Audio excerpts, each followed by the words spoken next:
Olá, eu sou a Carla Benevides e este é o programa Argumento. Aprovada em 2017, a PEC que prevê o fim do foro privilegiado está parada há mais de 1000 dias na Câmara dos Deputados.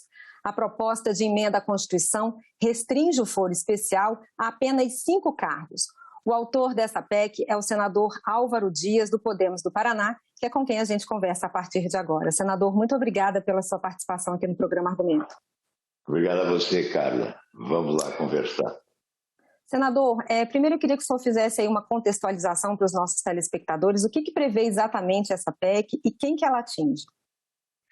Bem, mais de 55 mil autoridades no Brasil são beneficiadas por esse instituto chamado Foro Privilegiado. É assim que ele é conhecido. Nós apresentamos o projeto em 2013 para acabar com o foro privilegiado de todas as autoridades brasileiras. Aí houve uma emenda e se restringiu, como você disse, a 5 autoridades: o presidente da República, o presidente Supremo, da Câmara e do Senado. Bem, o que significa isso? Hoje, estas autoridades só são julgadas pelo Supremo Tribunal Federal. Então, estão colocadas num pedestal de superioridade, que eu considero uma espécie de guarda-chuva protetor para eventuais delitos praticados por esses que são do colarinho branco. Eu vou dar apenas um exemplo para demonstrar como isso oferece privilégios, não é? Durante a Operação Lava Jato, em 6 anos, nós tivemos só uma condenação de alguém com foro privilegiado no Supremo Tribunal Federal. Foi um deputado do Paraná que foi condenado. Enquanto isso, entre aqueles que não possuem o foro privilegiado, nós tivemos 285 condenações em primeira instância e mais de 165 condenações em segunda instância. E antes nós tínhamos a possibilidade da prisão do condenado em segunda instância, que infelizmente o Supremo derrubou a partir daqueles 6-5 que provocou grande indignação no país. Nós queremos acabar com esse privilégio. Esse projeto foi aprovado em 2017 no Senado, depois de 4 anos de tramitação. Foi para a Câmara, chegou à Câmara no dia 6 de junho de 2017. Em 11 de dezembro de 2018 foi aprovado na comissão especial e ficou pronto para o plenário. Basta levar ao plenário uma única sessão com 2 votações e nós teremos o fim do foro privilegiado. E todos seremos iguais perante a lei. Todos seremos julgados igualmente a partir da primeira instância. Não há nada igual em nenhum país do mundo. Em relação à prisão em segunda instância, dos 193 países da ONU, apenas o Brasil não prende em primeira ou segunda instância. Se nós aprovarmos o fim do foro privilegiado e aprovarmos também o restabelecimento da prisão em segunda instância, nós poderemos comemorar uma nova justiça no Brasil. Aí poderemos dizer que estamos no mesmo patamar em matéria de sistema judicial dos países mais avançados do mundo. Então será um salto civilizatório a aprovação dessa proposta. Senador, você fez aí a cronologia, né, da aprovação e do tempo que ela está parada na Câmara dos Deputados. E eu queria que o senhor tentasse explicar para a gente o porquê. São mais de 4 anos que essa proposta chegou na Câmara dos Deputados. A que o senhor atribui o fato dela até hoje não ter sido colocada em pauta?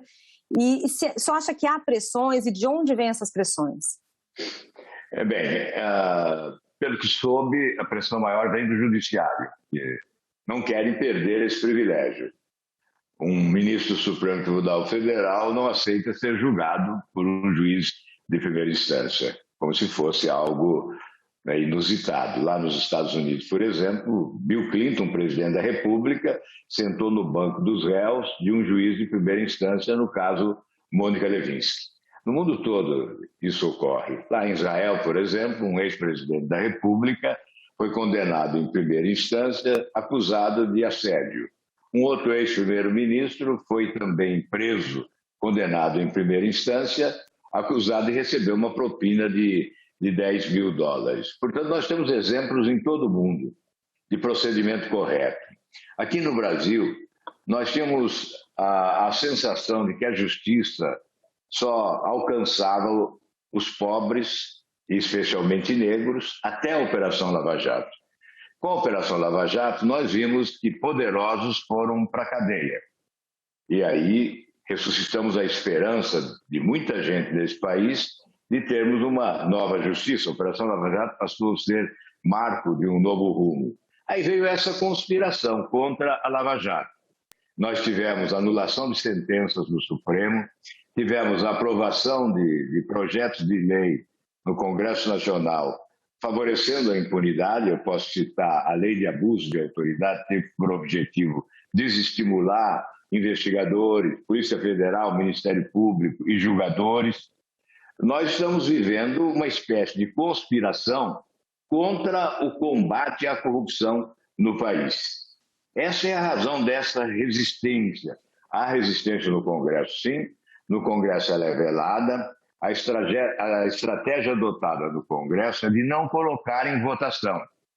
Porque quando se consegue colocar na ordem do dia, dificilmente haverá rejeição. Por quê? Obviamente, os deputados agora, antes senadores, não é? Temem a opinião pública.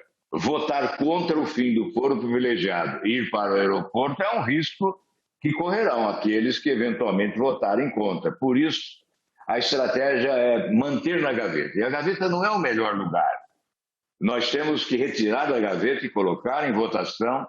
Quem tiver coragem de votar contra, que, obviamente, exerce o seu direito de votar contra. Mas não pode ficar na gaveta um projeto que tem apoio praticamente unânime da sociedade brasileira. Senador, dessas 55 mil autoridades que perderiam, né, o foro por prerrogativa de função, queria que o senhor explicasse para a gente, isso vale para qualquer tipo de crime, crime comum, crime de responsabilidade, no exercício da função, fora do exercício da função, o que prevê a PEC? Crime de responsabilidade é um julgamento político, não é? Então, o crime de responsabilidade é um julgamento no Congresso. Se eventualmente o presidente da República comete um crime de responsabilidade, há um processo de impeachment. Neste caso, são crimes comuns, praticados por autoridades dos três poderes. Constantemente nós ouvimos dizer que os políticos são beneficiados com o foro privilegiado.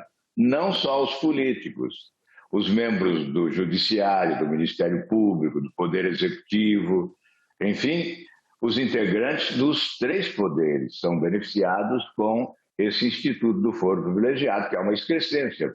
Aliás, é uma contradição na Constituição, porque no artigo 5º nós somos iguais perante a lei. E depois há um dispositivo que não somos iguais perante a lei, porque somos privilegiados. Temos aí um foro especial para o nosso julgamento. Isso precisa acabar, essa pretensão desse projeto, que eu repito, será um salto civilizatório. Eu ainda acredito na votação do projeto neste ano.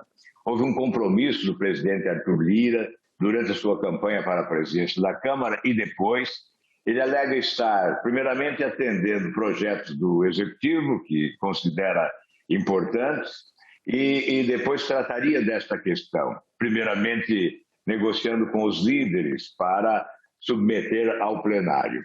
Eu imagino que não dá para esperar mais, não é? Está na hora de votar esse projeto. O ex-presidente prometeu e não cumpriu. Eu espero que o atual cumpra o compromisso assumido. Senador, os críticos do atual sistema, né, do foro especial, eles argumentam o que o senhor já disse, né, que há um baixo índice de condenações nas instâncias superiores, que o processo é mais lento, mas há também os críticos que dizem que o fim do foro também pode gerar uma baixa impunidade, pode gerar impunidade, poucas condenações, porque o grau de influência de uma autoridade, de um político, né, de uma autoridade, ele pode interferir, ele pode ser muito próximo de um magistrado local, isso pode interferir no processo. Acha que há esse risco na primeira instância? Ao contrário, né? Eu acho que essa argumentação, ela não tem sentido. O juiz de primeira instância, ele não é apadrinhado, ele não tem um padrinho político. Ele passa num concurso. Ele é alçado ao cargo de juiz em razão da sua competência, do seu talento, pelo fato de ter estudado e ter passado num concurso público. Nós temos ministro do Supremo Tribunal Federal que foi reprovado em concurso de juiz de primeira instância e foi alçado à condição de ministro da Suprema Corte pelo apadrinhamento político. Portanto, é muito mais provável que ocorra interferência, influência política no julgamento do Supremo Tribunal Federal do que no juiz de primeira instância. E nós já temos casos. Toda decisão de juiz do Supremo, por mais correta que seja tecnicamente, fica sempre sob suspeição, porque houve um apadrinhamento político. Recentemente tivemos 2 ex-presidentes beneficiados. O ex-presidente Michel Temer e o ex-presidente Lula foram beneficiados por decisões que ficaram sob suspeita.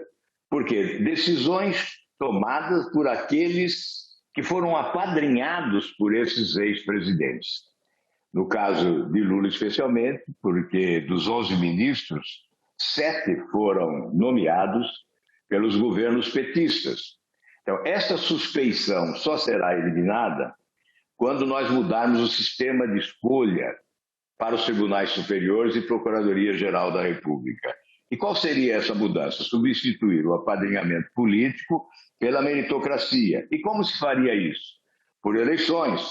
Elegeríamos uma lista tríplice. A magistratura elegeria um, o Ministério Público outro e a advocacia outro. O presidente da República, obrigatoriamente, escolheria um dos 3 e submeteria ao Senado Federal. E também nós definiríamos a duração do mandato. Achamos que, atualmente, os ministros são longevos, não é? Então, há necessidade de uma rotatividade. Por isso, discute-se 8, 10, 12 anos de mandato para ministros dos tribunais superiores. Essa duração de mandato pode ser discutida, mas o modelo me parece adequado. Eleição, meritocracia, substituindo o apadrinhamento. Assim, nós eliminaremos a suspeição, que ela é identificada especialmente quando o julgamento se dá em torno de pessoas que são influentes politicamente, que ocupam cargos públicos de notoriedade. Então, essas pessoas acabam sendo beneficiadas por esse sistema de apadrinhamento. Senador, eu quero agradecer muito a sua participação aqui no programa Argumento, ter aceito o nosso convite, já convidá-lo para novas entrevistas. Será um prazer, cara. Muito obrigado, um abraço a todos. E eu agradeço a você também que nos assistiu. Esse programa já está disponível no nosso site senado.leg.br/TV e no nosso canal no YouTube. Obrigada pela sua audiência e até o próximo programa.